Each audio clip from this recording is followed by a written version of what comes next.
आपको कल पढ़ाया गया था लेसन फर्स्ट, उसका पार्ट फर्स्ट दिया गया था, आज है पार्ट सेकेंड। इसमें ये एक जो राजा होता है वो 3 प्रश्नों के उत्तर ढूंढ रहा था। राज्य से अनेक लोग उसके पास में आते हैं और उन प्रश्नों के उसको उत्तर देते हैं, लेकिन वो सारे जो प्रश्नों के उत्तर थे वो अलग अलग थे। आज पढ़ते हैं उससे आगे। As the answer to each question were so different, इन प्रश्नों के जो उत्तर थे वो so different अर्थात बहुत भिन्न थे। The king was not satisfied and gave no reward, राजा इन प्रश्नों के उत्तर से संतुष्ट नहीं हुआ और उसने किसी को भी कोई इनाम नहीं दिया। इंस्टेड का मतलब होता है की जगह।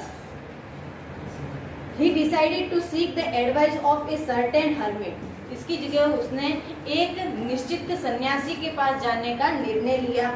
Who was widely known for his wisdom, जो अपनी बुद्धिमत्ता के लिए चारों तरफ प्रसिद्ध था। यानी राजा अब एक सन्यासी के पास में जा रहा है, वो सन्यासी जो है अपनी बुद्धिमत्ता के लिए चारों ओर प्रसिद्ध है, यानी जो वो बुद्धिमान है। The hermit lived in a wood which he never left, hermit अर्थात जो सन्यासी था वो एक झोपड़ी में रहता था जिसे वह कभी छोड़ता नहीं था, अर्थात उसी झोपड़ी में वो रहता था। He saw no one but simple people, ही सा ही यानी वह, सा यानी देखता था, नो वन दूसरे किसी को नहीं देखता था, बट सिंपल पीपल बस साधारण जो लोग होते थे उनको ही देखता था। अर्थात राजा महाराजा जो पैसे वाले धनवान उनको वो देखता ही नहीं था, सिर्फ जो साधारण लोग उसके सामने आते थे उनको ही वो देखता था और उनसे ही बातें करता था। And so the king put on ordinary clothes, अब जो राजा है, अब तो राजा ने सोचा कि मुझे भी नहीं देखेगा, इसलिए राजा ने क्या कर दिया, ऑर्डिनरी क्लॉथेज अर्थात साधारण वस्त्र धारण कर दिए राजा ने भी, यानी साधारण आदमी बन के जा रहा है सन्यासी के पास।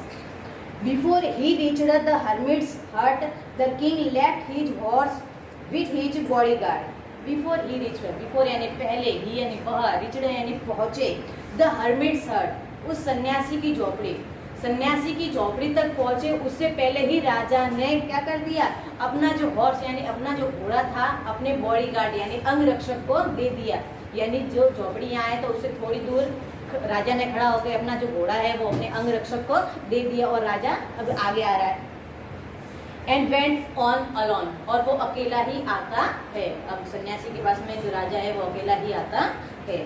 As the king came near the hermit's hut, जैसे ही किंग यानी राजा केम नियर पास आया हर्मिट्स हट उस सन्यासी की झोपड़ी के, यानी जैसे ही राजा उस सन्यासी की झोपड़ी के पास आया, ही सा the hermit digging the ground in front of his हट। ही सा उसने देखा कि सन्यासी है वो क्या कर रहा है, डिगिंग यानी खोदना, डिगिंग का मतलब क्या होता है, खोदना। जैसे ही वो राजा है वो उस झोपड़ी के पास आता है तो वो देखता है कि जो सन्यासी है अपनी झोपड़ी के सामने ही खड्डा खोद रहा है। He greeted the king and continued digging, ही यानी वह, greeted यानी अभिवादन करता है। जैसे अपन भी किसी से मिलते तो नमस्ते, गुड मॉर्निंग, गुड नाइट बोलते कि नहीं बोलते, गुड आफ्टरनून, वो होता है अभिवादन करना।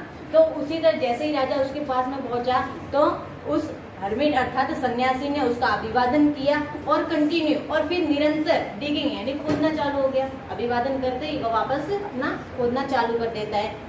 The hermit was old and weak, सन्यासी बुढ़ा और कमजोर था।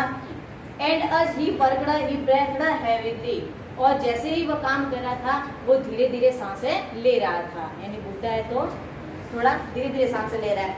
The king went up to the hermit and said, the king यानी राजा वेंट अप यानी जाता है या गया, हर्मिट एंड सेड सन्यासी के पास जाता है और कहता है, क्या कहता है, I have come to you, मैं तुम्हारे पास आया हूँ, वाइस हर्मिट बुद्धिमान सन्यासी। अब राजा उस सन्यासी को क्या बोलता है कि मैं तुम्हारे पास में आया हूँ बुद्धिमान सन्यासी, to ask you to answer the 3 question, मुझे अपने 3 प्रश्नों के उत्तर चाहिए। मैं तुम्हारे पास आया हूँ अपने 3 प्रश्नों के उत्तर जानने के लिए।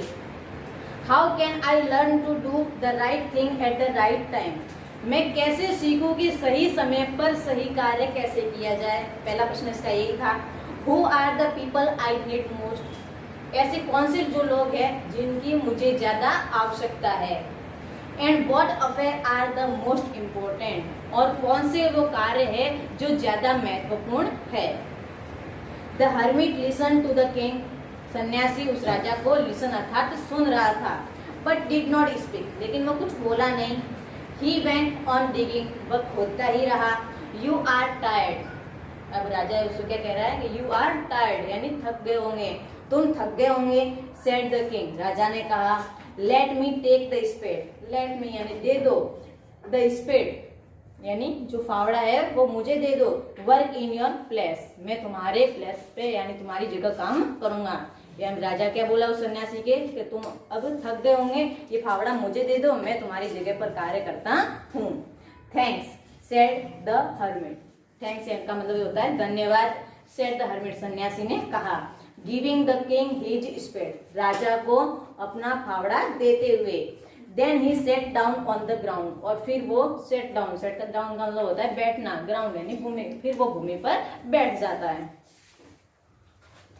When the king had dug 2 beds, जैसे ही, मैंने नहीं यहाँ पे, जब ही जितना है, the king had dug 2 beds, जैसे ही राजा ने 2 बार वार किया उसमें, यानी खोदने के लिए 2 बार जैसे ही किया। he stopped and repeated his question, वह रुका और उसने अपने प्रश्नों को वापस दोहराया, यानी खोदना चालू कर दिया, 2 बार खोदा और फिर वापस रुकता है और अपने सन्यासी को अपने तीनों प्रश्न पूछता है। the hermit gave no answer, अब भी सन्यासी कोई उत्तर नहीं देता है, बट स्टूड अप, लेकिन खड़ा हो जाता है। Stretching out his hand for the spade and said, now you rest and let me work.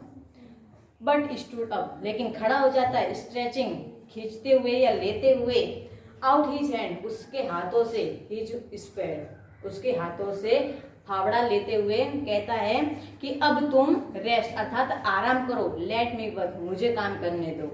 But the king did not give him, लेकिन राजा उसको देता नहीं है। Hit the spade and continue to dig, राजा उसको फावड़ा देता नहीं है और निरंतर कार्य करता रहता है। अब देखो राजा है वो सन्यासी के पास में जाकर क्या काम कर रहा है, खोदने का काम कर रहा है। 1 hour passed then another, 1 घंटा बीता, फिर दूसरा बीता। The sun went down behind the tree, sun यानी सूर्य, बिहाइंड यानी पीछे, द ट्री यानी पेड़ के। अब जो सूर्य था वो पेड़ों के पीछे जा रहा था, अर्थात सूर्यास्त का समय हो रहा है। And at last the king stuck the spade into the ground and said, और अंततः राजा उस फावड़े को नीचे रखता है और फिर कहता है, I come to you wise man, हे बुद्धिमान आदमी, मैं तुम्हारे पास आया था, for an answer to my question, अपने प्रश्नों के उत्तर लेने के लिए। If you can give me no answer, if यानी अगर, यू कैन नॉट गिव, अगर तुम उत्तर नहीं दे सकते, टेल मी, तो मुझे बता दो, so and I will return home, तो मैं वापस जाऊं। अगर तुम मेरे प्रश्नों का उत्तर नहीं दे सकते तो तुम मुझे बता दो, मैं वापस अपने घर जाता हूँ। हेयर कम समवन रनिंग, हेयर यानी यहाँ, कम्स आओ, यहाँ आओ, समवन यानी कोई, रनिंग यानी दौड़ रहा है, सेड द हर्मिट, सन्यासी ने कहा।